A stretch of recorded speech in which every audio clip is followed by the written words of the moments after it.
UP cadet 2025 के लिए UG, PG और पीएचडी के एंट्रेंस एग्जामिनेशन का डेट आउट हो चुका है और ऑलमोस्ट आपके पास एक महीने का अराउंड का समय बचा हुआ। और इस एक महीने में कैसे आप अपनी UP cadet UG entrance examination की बेहतर प्रिपरेशन कर सकते हैं और किस तरीके से आप अलग अलग domain subject physics, chemistry, biology, mathematics और एग्रीकल्चरल साइंसेस की प्रिपरेशन कर सकते हैं कि स्ट्रेटेजिक वे में, इसी पर आधारित होकर इस वीडियो में बातें करने वाला हूं। विगत 8 सालों में हजारों बच्चों को यूनिवर्सिटी एंट्रेंस एग्जाम में गाइड करके देश के टॉप रेप्यूटेड यूनिवर्सिटीज तक पहुंचाया और उत्तर प्रदेश के अलग अलग एग्रीकल्चर यूनिवर्सिटीज में भी हमारे छात्र अध्ययन रहते हैं। और आप भी चाहते हैं उन बच्चों की तरह अपनी ड्रीम यूनिवर्सिटी से पढ़ना और उत्तर प्रदेश की एग्रीकल्चर यूनिवर्सिटी से अपनी एग्रीकल्चर और एलाइड सेक्टर के कोर्सेज को परस्यू करना, तो ये वीडियो आप सभी के लिए काफी इंपॉर्टेंट रहने वाला है, क्योंकि इस वीडियो में मैं एक एक पॉइंट पे बातें करूंगा और कैसे आपकी प्रिपरेशन आसान हो सकती है और कैसे आप मात्र 30 दिन के अंदर जो है अपनी एग्जाम की प्रॉपर प्रिपरेशन कर सकते हैं। इसी पर आधारित होकर इस वीडियो में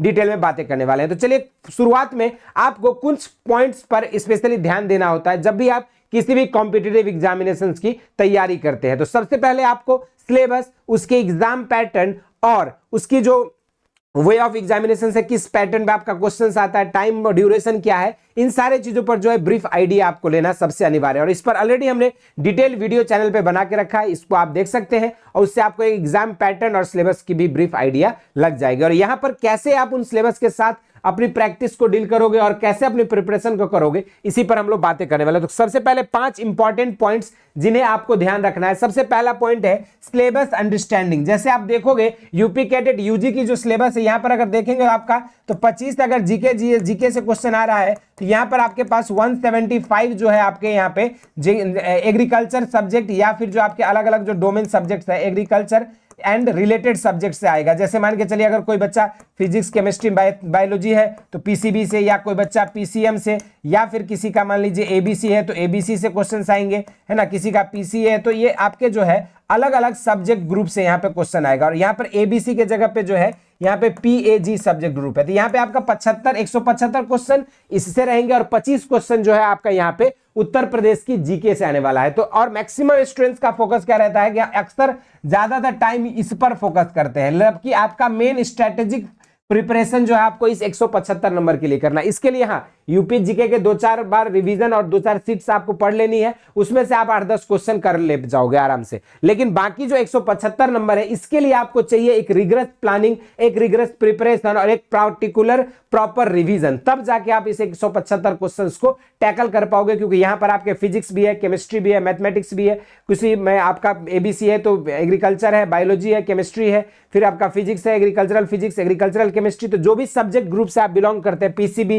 पीसीएम या पीएजी, तो उस सब्जेक्ट ग्रुप से आपके उतने क्वेश्चंस पूछे जाएंगे और उसको आपको प्रिपरेशन करना होगा। और ये सिलेबस जो है आपका, सबसे पहली बात यहाँ पे आपका 11th का भी पूछा जाएगा और आपका 12th का भी पूछा जाएगा। जो भी आप कॉम्पिटिटिव एग्जाम्स जैसे सीयूईटी और आईसीआर का एग्जाम देते हो वहां पर सिर्फ और सिर्फ आपके 12th के पोर्शंस पूछे जाते हैं। लेकिन जब हम स्टेट कॉम्पिटिटिव एग्जाम्स जैसे यूपी कैडेट की बात करते हैं तो वहां पर आपको 11th और 12th दोनों ही पूछे जाते हैं। तो आपको 11th की पूरी कंप्लीट प्रिपरेशन यहाँ पे करना होगा और 12th के भी सिलेबस को देखना होगा, इसको भी रिवाइज करनी होगी। दूसरी इंपॉर्टेंट चीज है कि प्रायोरिटाइज रिवीजन, क्योंकि जब तक आप रिवीजन नहीं करेंगे तब तक आपके अंदर कॉन्फिडेंस नहीं आएगा। और जो एग्जाम है इसमें आपका मल्टीपल चॉइस क्वेश्चंस रहते हैं, एमसीक्यू, जिसे मैं मस्ट कंफ्यूजिंग क्वेश्चंस भी कहता हूं, कि जैसे आपके पास मल्टीपल ऑप्शंस दिखता है, बच्चे के दिमाग जो है वहां पे आपको ए नहीं बी होगा, बी नहीं सी होगा के चक्कर में आप पढ़ जाते हो। तो ये आपको जो है ये एक फिक्स्ड आंसर्स के तरफ आप डायरेक्टेड कब होगे, जब आप एक प्रॉपर रिवीजन कर अपनी प्रिपरेशन किए रहोगे। तो इसलिए आपको अपने रिवीजन को प्रायोरिटाइज करना है ताकि आप अपने एग्जाम्स के दौरान हो रहे कंफ्यूजन्स को दूर कर सको। तीसरी इंपॉर्टेंट पॉइंट है मॉक टेस्ट को आपको प्रैक्टिस करना है। जब तक आप जैसे प्रॉपर 3 घंटे की पेपर होती है तो आप 3 घंटा जब तक बैठना नहीं सीखोगे कि कैसे आप 3 घंटा बैठकर 200 क्वेश्चंस को सॉल्व करोगे, तो जब तक इसकी हैबिट एक डेवलप नहीं करोगे 3 घंटा एग्जामिनेशन हॉल में बैठना भी जो है मुश्किल हो जाता है कई बार। तो इसीलिए आपको ये मॉक टेस्ट क्या करेगा, आपके अंदर एक टेम्परामेंट डेवलप करेगा जिसके थ्रू आप एग्जाम ओरिएंटेड जो है 3 घंटा रह के अपने सीट पर बैठ के एग्जाम दोगे। और ये 200 क्वेश्चंस को आप इजीली कैसे, टाइम मैनेजमेंट भी आपको यहाँ पे ये मॉक टेस्ट सिखाएगी और प्रॉपर आपको पेशेंस बताएगा कि किस तरीके से आपको 3 घंटा बैठना है। और प्रॉपर एग्जामिनेशन के पैटर्न पे ही क्वेश्चंस डिसाइड किए गए। जीके भी रहना चाहिए आपका मॉक टेस्ट में, आपके पास क्वेश्चंस एग्रीकल्चर साइंसेस से भी रहना चाहिए, फिजिक्स, केमिस्ट्री, सारी चीजें जैसा आपका सिलेबस है उसी पैटर्न पर जो है आपकी मॉक टेस्ट यहाँ पे डिजाइन होनी चाहिए, और इसी मॉक टेस्ट को अगर देंगे तो फिर आपका प्रिपरेशन और बेहतर होगा। नेक्स्ट आपका ऑप्शन है स्टे हेल्दी, क्योंकि हेल्थ इज वेल्थ।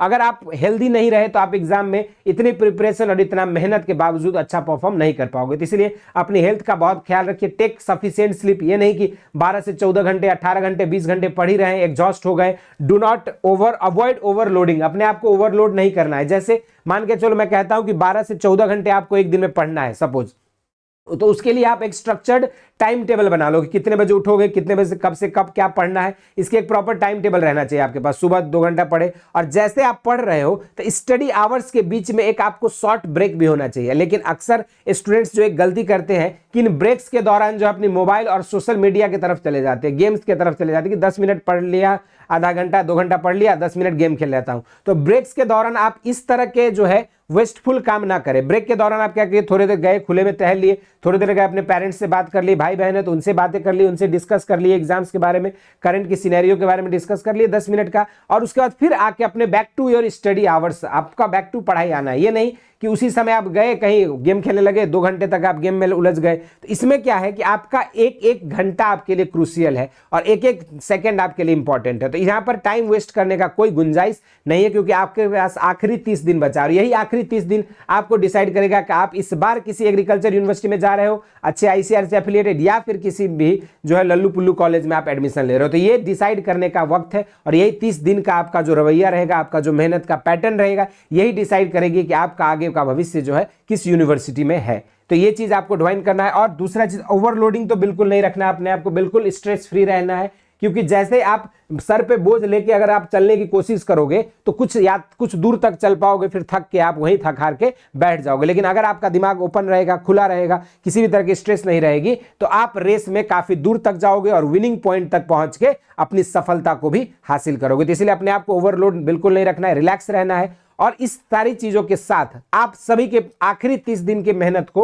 और ज्यादा कारगर बनाने के लिए जो है बेसिक शिक्षा की पूरी टीम आप सभी के लिए लेकर आई है यूपी कैडेट 2025 के लिए क्रैश कोर्स बैच, जो कि आपकी BSc agriculture and allied courses के लिए है। इस बैच में आपको physics, chemistry, math, biology, agriculture सारे सब्जेक्ट्स की क्लासेस चल रहे हैं। 11th और 12th की दोनों सिलेबस आपकी कवर कराई जा रही है। लाइव प्लस रिकॉर्डेड लेक्चर्स आपको यहाँ पे प्रोवाइड होंगे। और दूसरी चीज, इस बैच में आपको जो है चैप्टर वाइज मॉक टेस्ट भी मिलेगा, जिसके थ्रू आप अपने मल्टीपल टाइम्स अपने एक चैप्टर को ही रिवाइज कर सकते हो। और साथ में हर लेक्चर के बाद जैसे एक लेक्चर कंप्लीट हुआ, उस लेक्चर से रिलेटेड आपको डेली प्रैक्टिस सीट भी दिया जाएगा, जिसको आप सॉल्व करके उस आज के कॉन्सेप्ट्स को रिवाइज तुरंत कर सकते हो। तो ये सारी चीजों के साथ ये बैच जो है मात्र आपको 999 रुपए में मिल रहा है। और जो बच्चे ऑलरेडी हमारे पुराने बैचेस में इनरोल्ड है, उनके लिए जो है ये बैच में कुछ स्पेशल डिस्काउंट्स भी रखी गई। तो आप कांटेक्ट कर सकते हैं और अपने सीयूईटी आईसीआर के साथ साथ स्टेट एग्रीकल्चर यूनिवर्सिटी में पढ़ने के सपने को साकार कर सकते हैं इस बैच में जुड़ के। इसकी लाइव क्लासेस ऑलरेडी शुरू हो चुकी है, और ये क्लासेस जो है 5 मई से शुरू हो चुका है। और ये बैच और आपकी ये बैच की जो